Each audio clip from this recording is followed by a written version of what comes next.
This season, turn it up to 10. Sorta like a bad habit, we gon' do it again.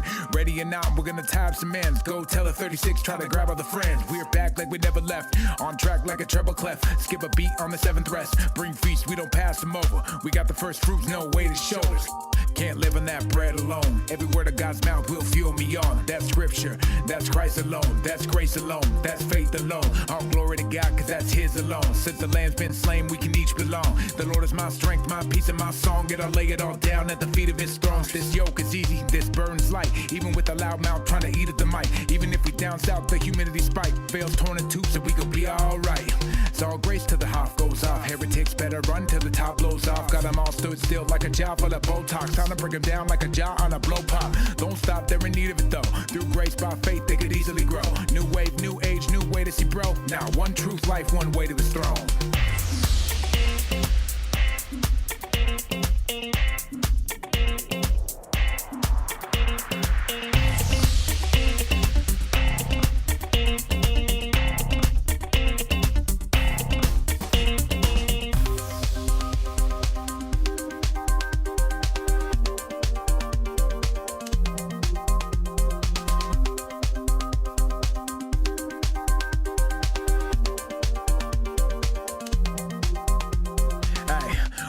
It up like the cataract. Google it, we ain't dropping any rhetoric. Well, maybe so, but that's for you to find out. Don't get tossed to and fro by any loudmouth.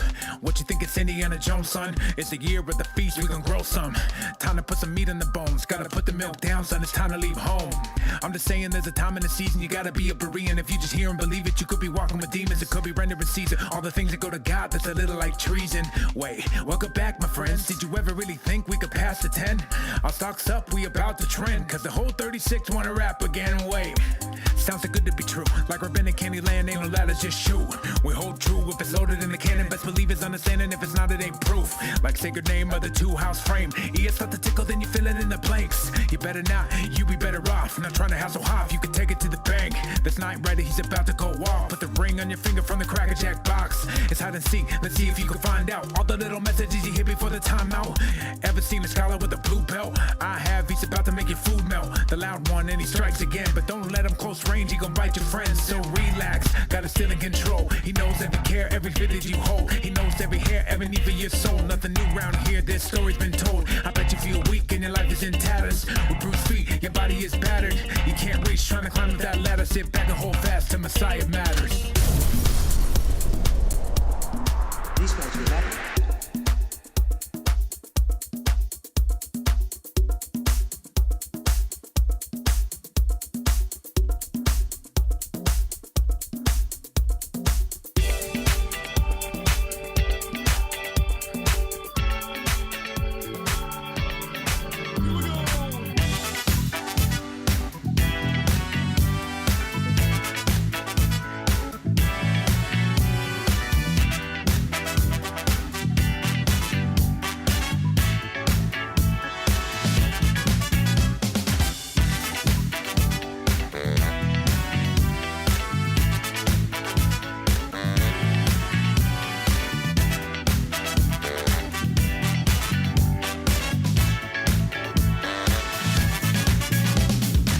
It is Wednesday, August 28th, 2024. This is Messiah Matters number 485. I feel like it's time for a conference. My name is Caleb Hegg. I want to hear more about it. I'm Rob Vanhoff. I froze you. Yeah, you want to hear more about it. What's up, my guy? How's it going? What's up? Yeah. To quote the 90s. Was that the 90s? Yeah. Oh, man, it was a long time ago. Let's see if I can do this without freezing you again. All right. Hey, welcome to everybody in the chat room. No, Rushki Bear, I was talking about the emails. Oh, actually, no, that wasn't you. I'm sorry. I did respond to you in the chat room, I believe, in the forum. I think I did. Anyway, okay. Yeah, we're already getting talks with people in the chat room. All right. We have an interesting day today. Now, why do we have an interesting day today? Well, we got some stuff going on, and it's a lot to talk about. We do have a lot to talk about, actually. I don't think we're going to get through all of it today, which is good because that means we might be able to actually get to an after show for our producers. And speaking of our producers, much to all of our producers here. Let me bring them up here. So I mentioned it's time for a conference. Boy, oh boy, oh boy, is it time for a conference. We have had people talk about a scholarly pronomian, that is pro-law conference, and how Torah Resource should put one on. We've had people say this for the past, 6 months at least. And we just thought, hey, you know what? That sounds like a pretty darn good idea. And so we are going to put a conference on. It's going to be a virtual conference the first time through. This is going to be the first annual Torah Resource Pronomian Conference, the TRPC. And you will be able to attend. It will cost some money to get a seat, but you'll be able to attend. We will have speakers from the one law / pronomian realm, and we will also have keynote speakers that will come in and give us a couple of lectures. It's going to be amazing. And not only that, but we are going to announce throughout the next couple of months, we're going to announce as people come on board, we're going to announce the papers that they will be presenting, the keynote speakers as we decide to share with you.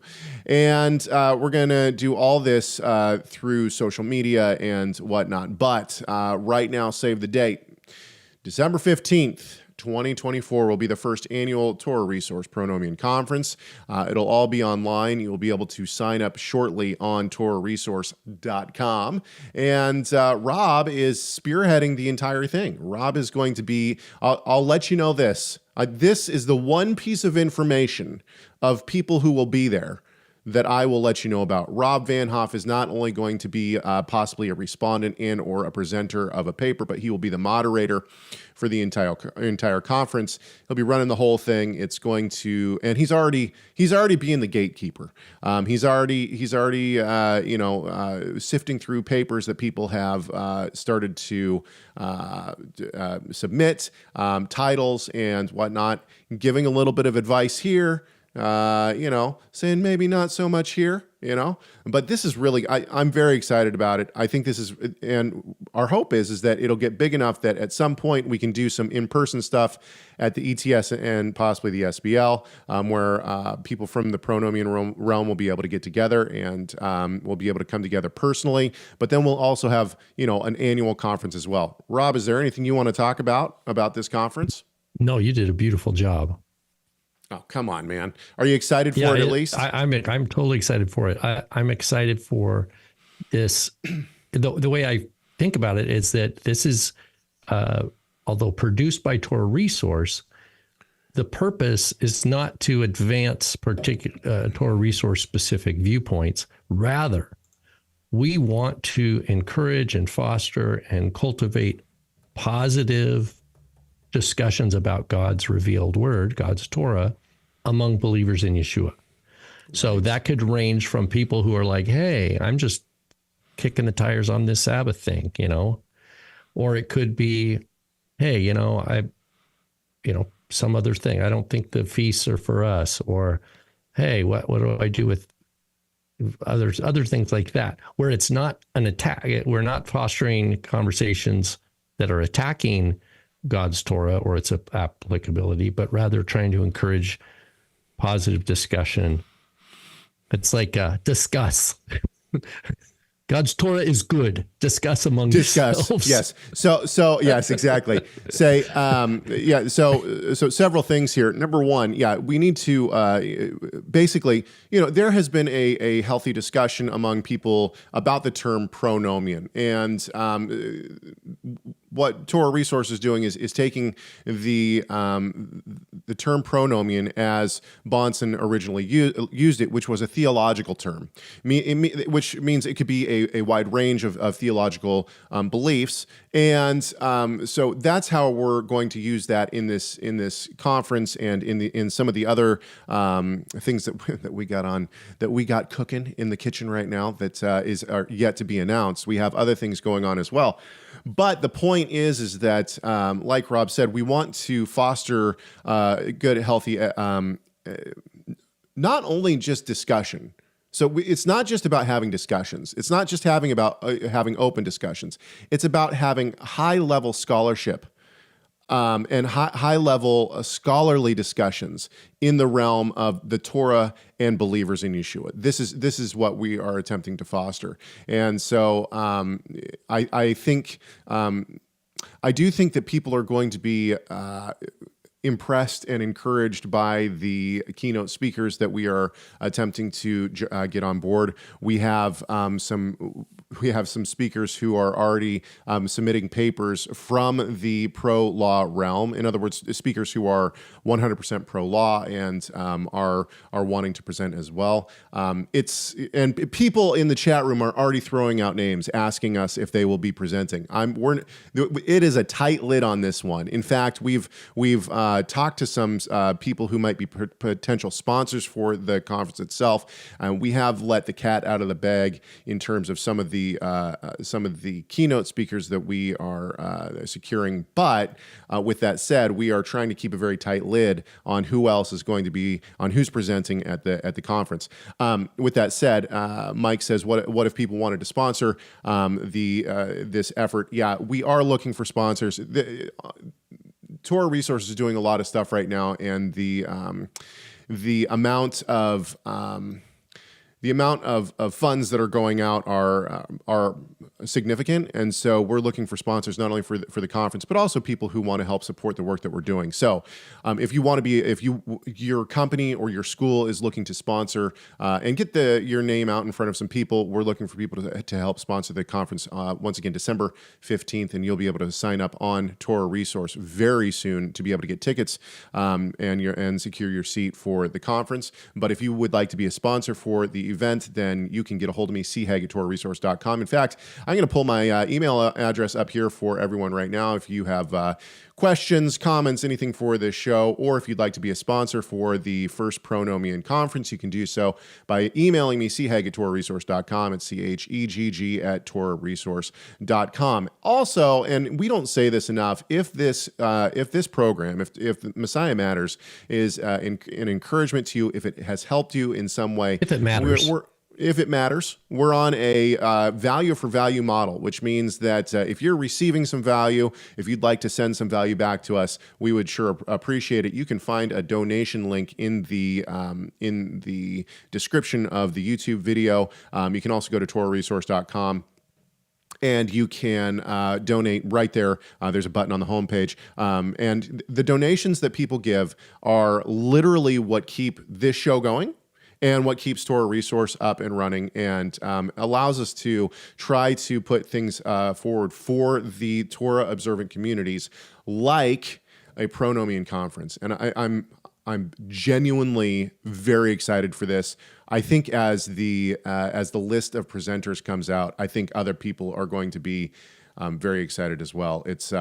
We're spared at no expense, let's put it that way. All right, if you'd like to be a part of the conversation, not only can you email me at chegg@torahresource.com, you can also call our comment line, 253-465-3205. It's 253-465-3205.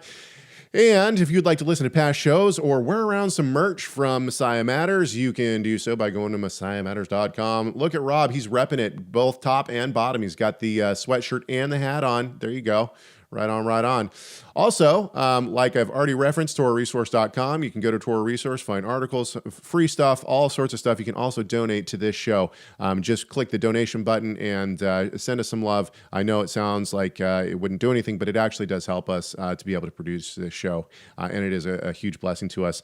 And of course, as always, if you can't do any of that, that's totally fine. Just hit that subscribe button. If you're already subscribed, go ahead and give us a like. Okay, we're going to start this show out in terms of main content. And I know we've been talking for a long time. We've been talking about the conference. We should also quickly mention, time is quickly running out for your early registration for Rob's Hebrew class. It starts on September 9th, 2024, and the price is going to bump up on September 1st by $30. So if you want to save $30, now's the time to go sign up for it. I'm sure Mike will put a link in the chat room, but you can also find it by just going to the homepage. It's in the Keicher right there. Go sign up for Beginning Hebrew. Starts September 9th. Sign up on torahresource.com. No prerequisites. So if prerequisites. If all you want to do is learn Hebrew, you want to jump in, but you don't know an olive from a gimel, no worries. Jump in. Speaking of languages, let's jump right in here. What we're going to do is we're going to look at, and I want to make sure that I didn't just freeze Rob. I did not. Good. That is excellent. We want to look at this comment from Cole. Cole says, Shalom, Rob and Caleb. I have a short question regarding the Aramaic translations of the Apostolic Scriptures. There are those who advocate for Aramaic primacy of the Apostolic writings. I, for one, am not one of them. However, I've heard you guys mention on the show before that scholars are certain the Aramaic is translated from the Greek. Are there any example texts in the Greek or Aramaic that prove Greek primacy over Aramaic? And I will say this before Rob jumps in here because, I did freeze Rob. I will say this before Rob jumps in here.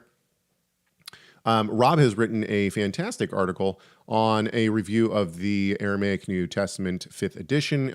Link is in the YouTube description. It will also be in all the descriptions of all the podcasts and everything. Just take a look at your descriptions in there, and you'll be able to find that. Okay, Rob, you're going to, since you've done all the work on it, do you have any examples of places that we could look to where we can see that it is a translation from Greek and not from Aramaic? Yeah, thanks. I'm pretty sure we have an article on Yeshua's discussion with Nicodemus also that people could correct, find. we do. Okay. Yep. But first of all, just to say translation, what does that mean? Does that mean Scripture was given in one language and then it was translated into a new language? So the picture that some advocate is like, oh no, the whole New Testament was written in Aramaic. And what the church has today is just a Greek translation of it. And so that's one claim. Another claim is that, oh no, it was originally Hebrew and the Greek we have is a translation.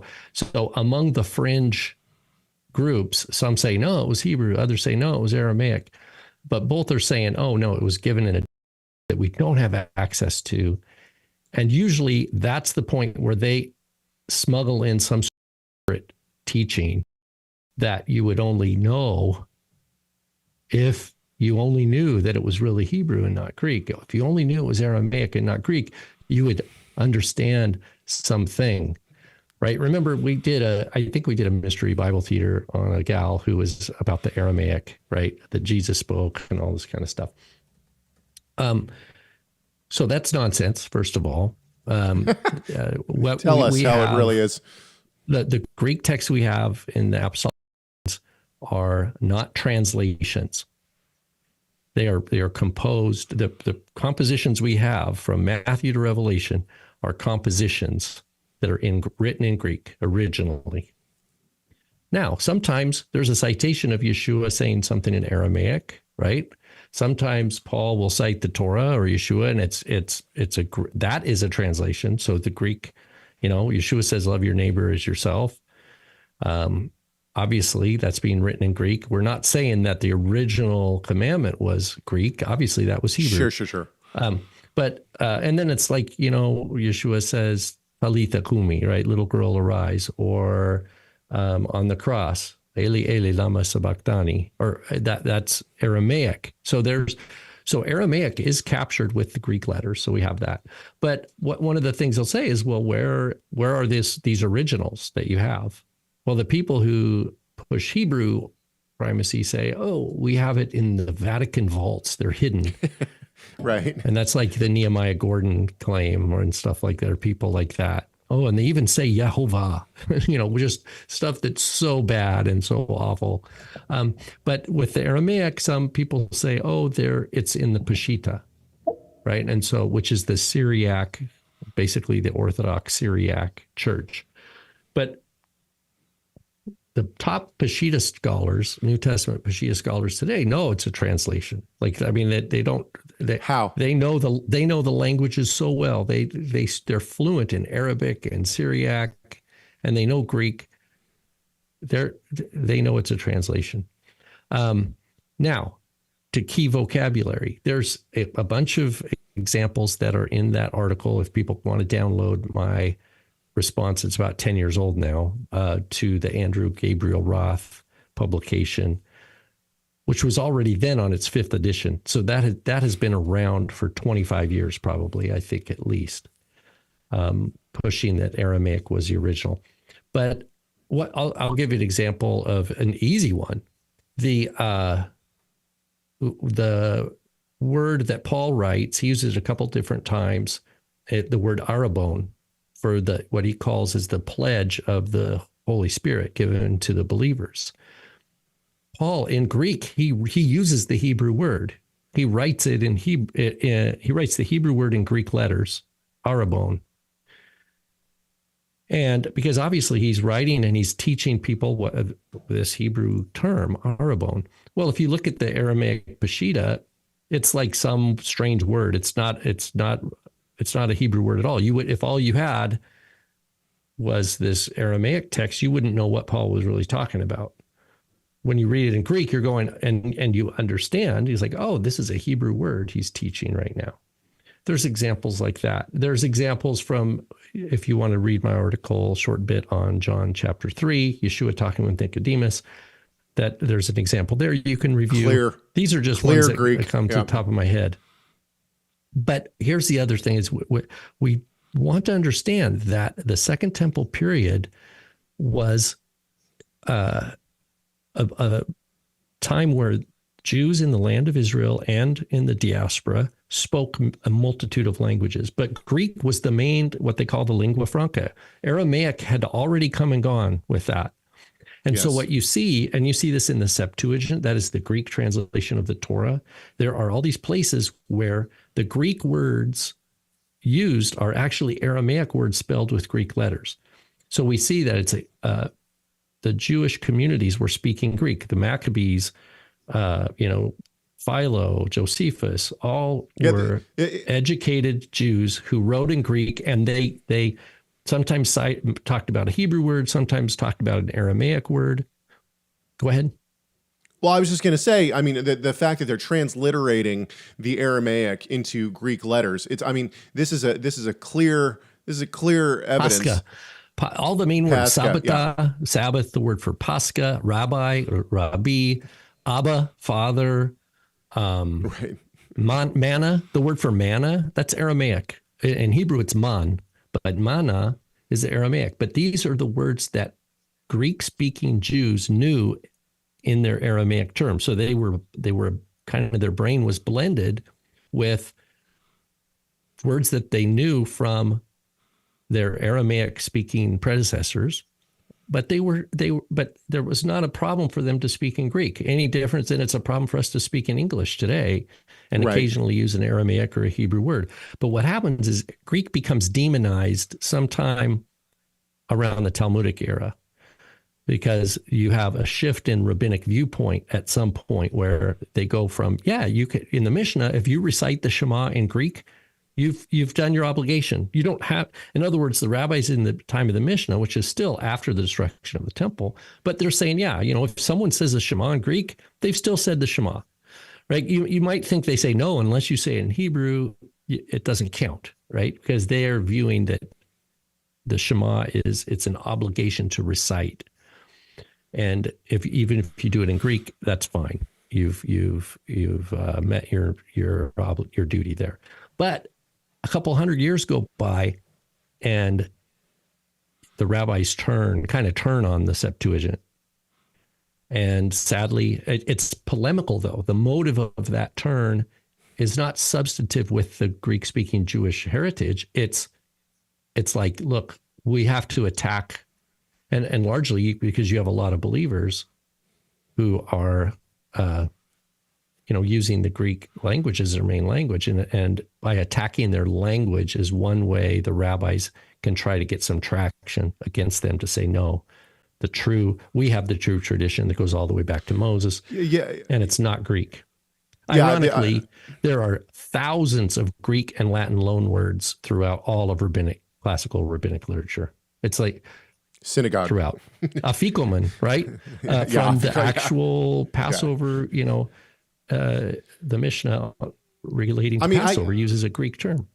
I understand the demonization of Greek. I know that sounds weird, but I understand the demonization of Greek from the rabbinical standpoint. In other words, we're losing it. We're losing our religion. We're losing the kids, right? We're losing them to who? We're losing them to the Christians. And what do the Christians speak? Well, the Christianity is essentially taken over by the Roman Empire, and so it becomes the religion of the Roman Empire, especially after Constantine.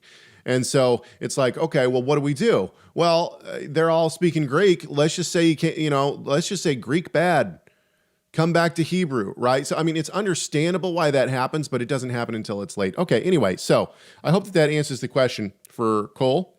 Well, I should just to clarify, we do know that early sectarianism in the Second Temple period, like the Book of Jubilees and probably what the Essenes believed, was that angels taught Abraham Hebrew because it was lost from the flood. Yeah. Angels taught Hebrew, the holy language, to Abraham and restored it. So there were fringe movements or sectarian movements in the Second Temple period that were already saying Greek bad, Hebrew good. But again, it's polemical. It's not because they have some wonderful biblical exegesis for the world. Right. Let's go to let's go to the super chat. Now I've been debating here what I should do for the super chat, and I think we're going to go with a Napoleon Dynamite theme here today because why not, right? Yeah, I love it. I think we're gonna. I don't know if you're gonna be able to hear this. We're gonna try it first. Your sensei. Your mom goes to college. Weights and measures. You've been blessed. Thank you, Love is Bigger, for your super chat. We really do appreciate it. Okay. Footnote real quick. I know we have friends in Southern Idaho, right? Listeners. Mm-hmm. Yes. You can go to like Preston, Idaho. This is just like north of like the road to Salt Lake City because it's total Mormonville. Because I guess the writer of Napoleon Dynamite's Mormon. Did you know that? So, I did not. But anyway, you can get like a local map and you can go visit all the Napoleon Dynamite locations. So I'm just ever on a road trip in Southern Idaho, I might try to hit some of those spots. Sat behind Napoleon Dynamite on the Pirates of the Caribbean in Disneyland. I felt bad for him. I really did. I felt very bad for him because the real dude. Yeah, he was trying to hang out with his family, he was just trying to ride with his wife and kids on rides, and we were behind him, and everybody was like, oh my gosh, it's Napoleon Dynamite. He's like, got his hood up, like trying not to be seen. I didn't say anything to him. It was like, oh man, the poor guy. Anyway, all right. Let's here's what we're gonna I digress. Here's what we're gonna try to do. We're gonna try to bump over to a different view here. I don't know if they're gonna work or not. Now we got a video sent to us. Actually, well, I won't say who sent it to us, but actually I will say who sent it to us. David Wilbur sent us this video and asked us to respond to it. The reason I'm going to bring up David Wilbur is because I did an interview with David Wilbur, and he was very kind to allow me to come on to his YouTube channel and to talk about the work that I've been doing with meals in the Greco-Roman world, but also to talk about some of the stuff that we've been doing at Torah Resource. Now, that I don't believe that interview has dropped yet on David's channel, but I do believe that it will be dropping soon. So keep an eye out for that. Once again, just David and I are good friends, and I was very honored and blessed that he would allow me to come on and talk about some of the stuff I've been doing. So anyway, David sent us this video from our old friend R.L. Solberg. Now, for those who don't know, and I'm going to set this up very quickly, R.L. Solberg is a man who has dedicated his ministry and his teachings to debunk what he calls the Hebrew Roots movement. Now, according to his definition of the Hebrew Roots movement, Rob and I are Hebrew Roots because what he deems as Hebrew Roots is simply Torah observance. Okay, so we're going to take all of the Torah observance. We're going to take Messianic. So we would say he's not pronomian. Yeah, definitely not. We're going to take his definition. We're going to put all of these different titles under him, which is going to be Messianic, pronomian, Hebrew Roots, one law, full Bible Torah, what or full Bible observant, whatever you want, like all of the Torah movement. We're going to put it under R.L. Solberg's definition of Hebrew roots for just a second, and we're going to say that it's all the same. Okay, and remind me real quick. His name. The reason we're even listening to this is because we were told that, was it the other guy saying that we don't engage enough with the hard hitters? That was Schumacher. Schumacher. Hitters. So yeah, that was Schumacher. So R.L. Solberg and Andrew Schumacher essentially have dedicated their They're the heavy hitters. They're the antinomian heavy hitters. If so, then okay. If that's what we want to say. In their minds. In their minds. Legend in his own mind. in their own headspace, they are the leading people in this realm. Okay, so anyway, they are leading the charge up the hill. Yes, with the flag. So R.L. Solberg has written a book called Torahism or something like. I'll be completely honest with you. R.L. Solberg does not live in my brain at all outside of when people send me stuff like this. I don't think about him. I don't know. Torahism. I mean, should we look it up just so we don't get it wrong? Okay, that's fine. I buy it. Buy his book. Like we can promote if that's. I'm not gonna. I mean, no offense to Solberg. I don't care. Like videos like this. Yeah, Torahism, the book. Torahism. It's just called Torahism by R.L. Solberg. How does he spell buy it on Amazon. Torahism. Torahism. So anyway, is that an AI? I wonder if he had AI write that book and come up with that title. It's too hard to say. Sorry, like from a marketing perspective. I don't care. I mean, that's fine. But anyway, so R.L. Solberg has written a book called Torahism. I have no clue what it says. I couldn't care less. I wonder if David in Psalm 1 is a Torahist. He's a practitioner of Torahism. He meditates on it day and night. I mean, all the people, and actually, yeah, I know, I fixed Rob. And actually, that's the thing is that we're gonna see here that Solberg here. Oh man, actually, I'm a Torahist.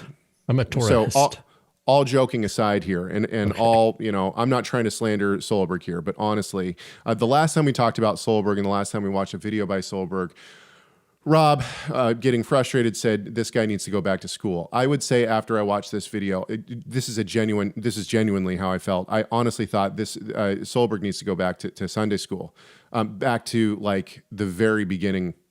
Like this to me. Well, let me see if I can kick over to a different view here for all of our watchers. Here's Solberg. Let's take a listen. Is a single yes or no question that topples the theology of Hebrew roots or Torahism.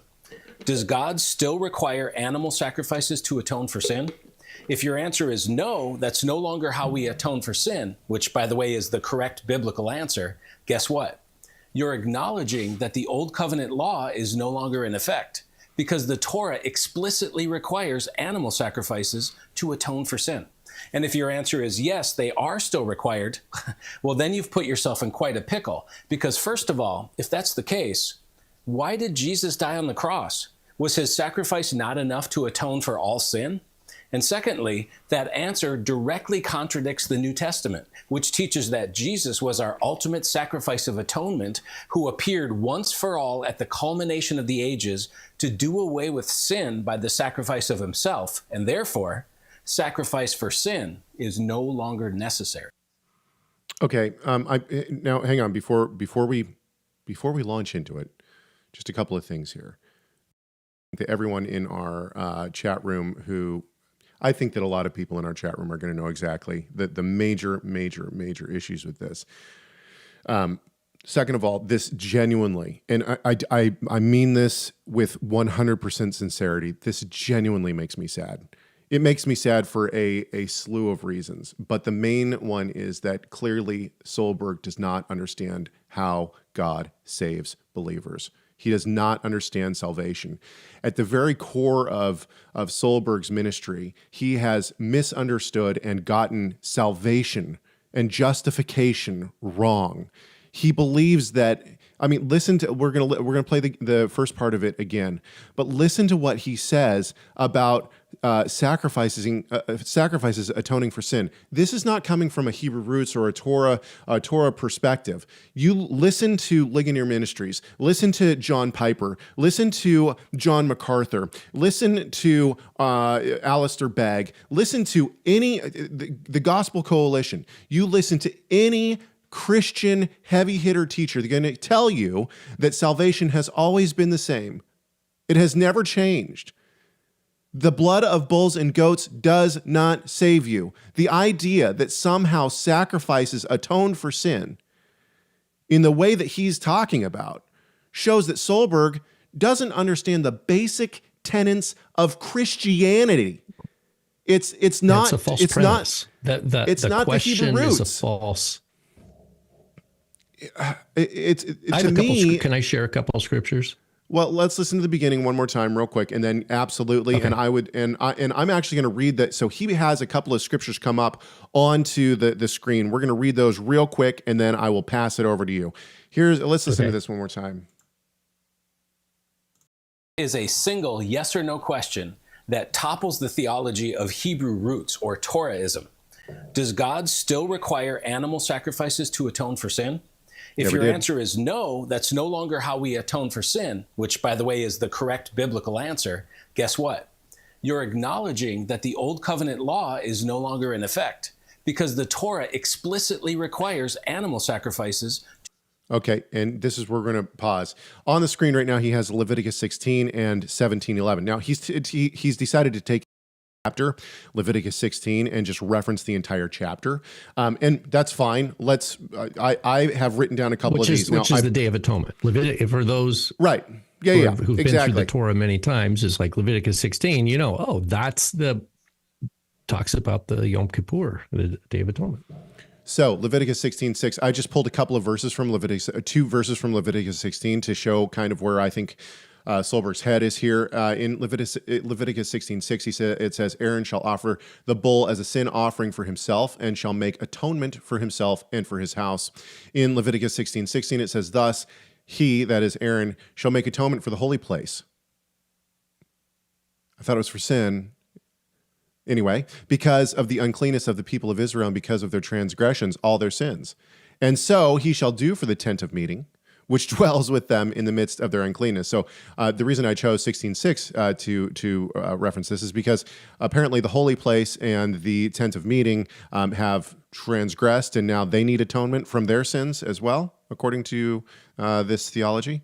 Leviticus 17:11 is another one that he references specifically. For the life of the flesh is in the blood, and I have given it for you on the altar to make atonement for your souls. For it is the blood that makes atonement by the life. Now, I have also pulled Hebrews 10:4, for it is impossible for the blood of bulls and goats to take away sins.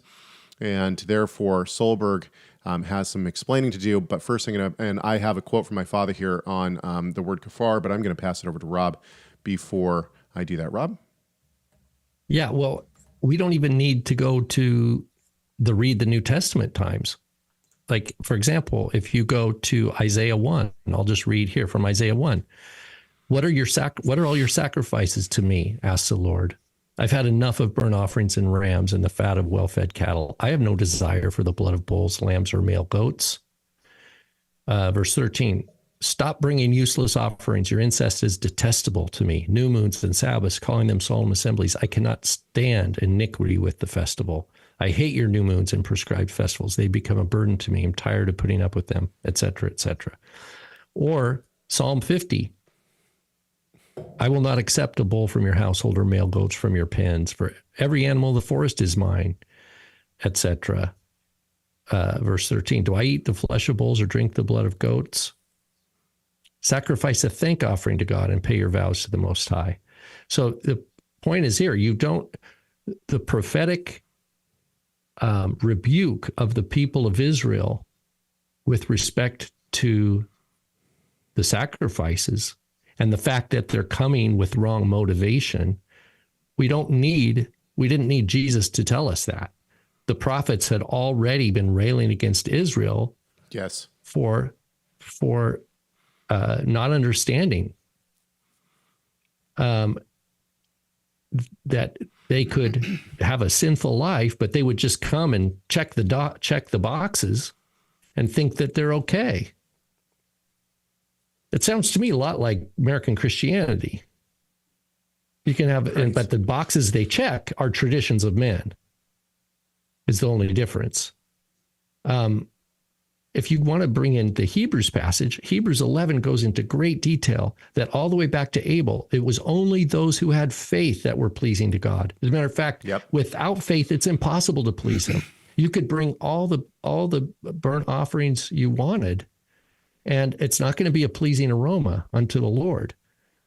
So this idea that, like an indulgence, I can go and commit these sins because I know what the cost is. And I've already said, heck with it. I'm going to go do these sins. And then I'll just go to the temple and offer these sacrifices and I'll be good.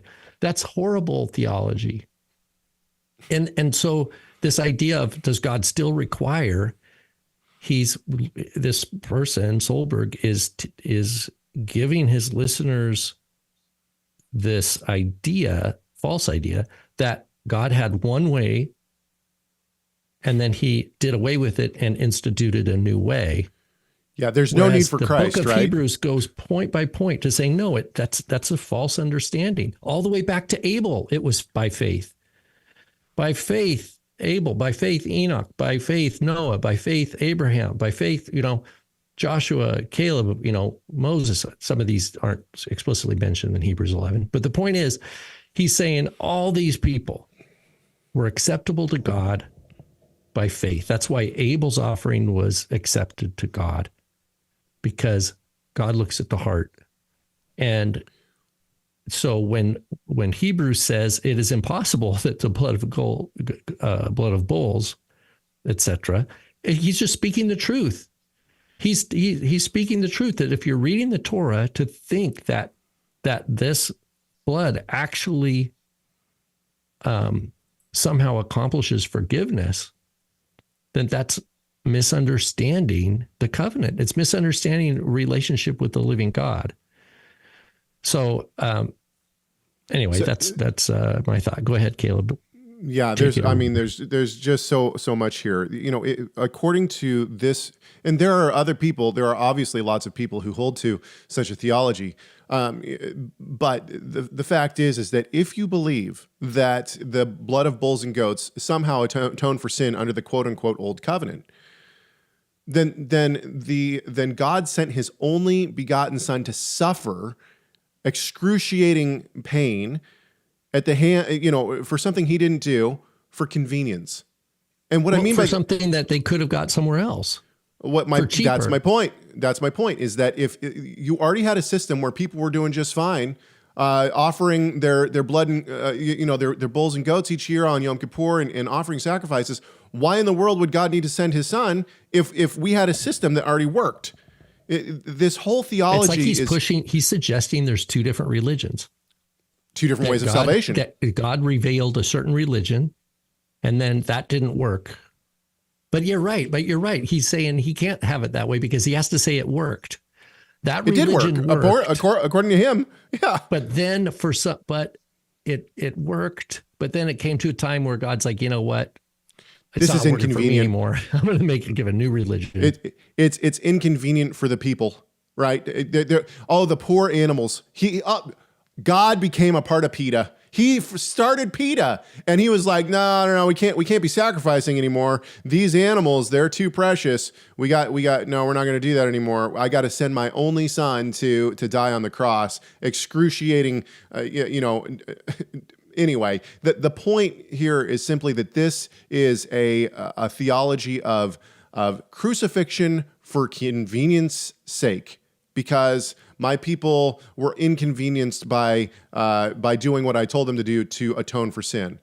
Do we know anything about his soteriology, Solberg? Like, is he? Does he say that? All I know is what he puts out and what is sent to me. And this is clearly a false gospel. The notion that people were saved by animal sacrifice and that they atone for sin is a false gospel. Now, I'm not saying that Solberg is currently pushing a false gospel, but there is a break. There is a chasm there that is false gospel here. In other words, he believes that the people before Christ came and died on the cross were saved by a false gospel. That's what he's pushing here. I want to read a quote from my father. This is a quote from his article, which can be found on Torah Resource, totally free, from The Meaning of Kafar, Atonement. It's called The Meaning of Kafar, Atonement. This is his conclusion, and you can read the entire article on how he gets here. The older idea that atonement was only a temporary fix for sins for those who lived in the time before the coming of our Messiah must be abandoned. The idea of atonement has portrayed in the scriptures, and this is the word kafar, which is used in the Leviticus 16 and 17, which Solberg refers to. The atonement effected by the sacrifices in the tabernacle and temple was an actual atonement that affected the return of a holy or ritually pure status to objects and people. This return to such a status was in relationship to the earthly tabernacle/temple or to the community itself. The atonement secured, and let's pause right there. Remember that I referenced the verse where it talks about the tabernacle and the items in the tabernacle being having atonement, right? The atonement secured by Yeshua through his saving sacrifice and his work as our great high priest in the heavenly sanctuary brought about an eternal status of holy, that is, righteous, for all who by faith are marked by this atonement. It is therefore proper to speak of the atonement made for us by Yeshua, for in his death on behalf of his people, he, quote, wiped away our sins and saved us from the penalty he deserved because of them. We deserved because of them, pardon me. The point here is simply this, thank you, Mike. Mike has listed the article in the chat room for those who are interested in reading the entire thing. The point here is simply this. Solberg has a major problem if he is going to say that the law, or the, as he wants to say, the old covenant required sacrifice to atone for sin. Then he's going to have to deal with all of the passages that Rob brought up. He's going to have to deal with the passages of Hebrews. He's going to have to deal with the fact that Abraham was saved by faith and not by works. All these passages, his soteriology is not up to snuff. So basically when he says, hey, I got one question for the Hebrew roots people out there who want to push Torahism, is sacrifice still required to atone for sin? The answer is no. Sacrifice has never been required to atone for sin. Your soteriology is off. And the fact that you are pushing such theology is honestly a disgrace to biblical theology in general. What are you talking about, man? It's so sad because this person, Solberg, has put out books. He's leading people to attempt to steer people theologically, and he doesn't even understand the basic foundations of our faith and of the faith. Not even I'm not even talking Hebrew roots or Torahism as he wants to say. The basics of biblical Christianity. Honestly, it's disgraceful. It's disgraceful that you would have a ministry like this and you're putting stuff, you're straw manning stuff like this. It is a disgrace. But this is going to lead into a second comment. Is it real quick? Go ahead. Now, I don't know this guy. I don't know what people he talks to, but is it possible there's actually what we call Hebrew roots people that are like doing sacrifices that he's talking about? Like that people that are actually thinking, oh no, I need to like slaughter this lamb. Man, I've seen some weird stuff and beliefs in the Hebrew roots movement. This is one of the reasons that I try to distance myself from the Hebrew roots movement. What's the most generous interpretation I can give of this video? The most generous interpretation is that he has talked to some knuckleheads in the Hebrew roots movement. And but while he himself is not fully equipped to teach them, he's going on a anxiety-ridden, kind of tirade to try to argue against them, and he has no traction. He's just like a big stuck in the mud. Let's pretend that you're right. Let's pretend that I'm a person who knows nothing about any of this. I got a friend at work who's into the Hebrew roots. He calls it the Hebrew roots. I don't know what that is. So I look it up and I find this video by Solberg. Am I going to understand at the very best in your scenario, at the very, very best, this is misleading and reckless? Yeah. Because Solberg puts it out there like this is the theology that was under the quote old covenant, that we're saved by sacrifices. And if I'm a person who knows nothing about the Hebrew roots or Solberg, I'm going to say this guy believes that we were saved by sacrifices. So if I'm just a Christian, if I'm a person at the church that I go to a non-denominational Christian church. If one of the people saw this from the church that I go to, the preaching there is dynamite. They're going to look at this and say, this guy's soteriology is way off. We weren't saved by. They're gonna put it on him. Here's another, just before we transition. We all know Acts 21. Paul takes on a Nazirite vow with, was it 4 brothers that are already doing the Nazirite vow under James, the brother of Yeshua. Okay, and this is how many years? Caleb, you did a commentary on this. You'd probably be fresher than me, but how many years post? I put 21 years. Put 21 years in between the time that Paul comes. Yeah, so to faith. A decade or two, right? There's still worship is still temple centric, and they are doing Nazirite vows. Okay, if you go and read the Torah about the Nazirite vow, number 6, what happens if a Nazirite, man or a female, if they encounter if someone dies by them in proximity to them, there's a sacrifice that requires atonement. Right. Yeah. So the question is, maybe this Solberg guy would say, well, actually, James, the brother of Jesus, didn't know the Torah very well. He didn't understand, because he was still early in the early church years. He didn't fully get the ramifications of his brother's ascension, even though it had been 2 decades. And, they were still worshiping in a way that they best knew how, but the real theology hadn't really taken root yet. And so James didn't know the Torah, and then he didn't realize that, yeah, these guys can do a Nazirite vow, but there's a stipulation requiring atonement if they are defiled in the process by a corpse. You have to remember, though, that we know that Paul has already written Romans and Galatians by the time he goes to the temple to do this Nazirite vow. So you'd have to say, so Paul's a hypocrite. Yep. And James doesn't really understand. So now you're undermining the authors of the New Testament that you're thinking. You're undermining Paul's credibility and James' credibility.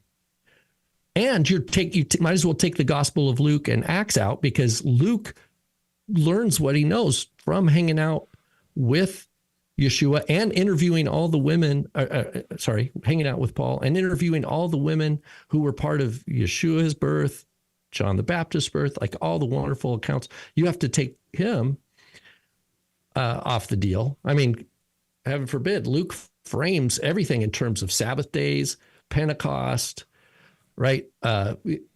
Passover, like the whole calendar of the Torah is presumed, like from Sabbath to Sabbath they go, and I think it's right at Acts 16 where Luke starts saying we. That's when he shifts to saying we went here on the Sabbath day. Right, we went here on the Sabbath day. So now the author of Luke Acts, who is Luke, we have to question his crib. But he says his argument topples. He used that word, topples this other thing, and it's actually. He's already toppled and he doesn't know it. He doesn't recognize it. That's the way I see it. Agreed. Okay, we're going to call it for the day. But before you jump off of here, check this out. We are going to do an after show. The after show, I will give you the question that we're going to respond to in the after show. It is this: overall, what would you two say are the doctrines of the church over the last 2,000 years that should absolutely be jettisoned to be more scriptural and pronomium? That's what we're going to talk about in the after show. If you would like to be part of the after show, in other words, if you'd like to be able to see the after show and watch those videos, you can do so by becoming a producer. You don't have to become an executive producer. You can become an associate producer, and you can do so at messiahmatters.com. Also, Mike has just put a link in the chat room. It's for my father, Tim Hegg's, his commentary on Romans, reformatted in the 6x9 format. It is a beautiful book. I was able to pick one up and look at both volume 1 and 2 the other day. Mike just did a fantastic job on the artwork. The cover is beautiful. The whole it's a beautiful book. Fits nicely on the shelf. If you already have the Romans commentary and you just can't get it on the shelf, trust me, get the 6x9, fits perfectly. Go get one today. Okay. We want to thank everybody for being in the chat room. Great discussions in there. And we will be back. So I should also say, I froze Rob again. I should also say we will not have a Mystery Bible Theater 3000 this week, but we will have one next week. I will try to post a short video instead. All right.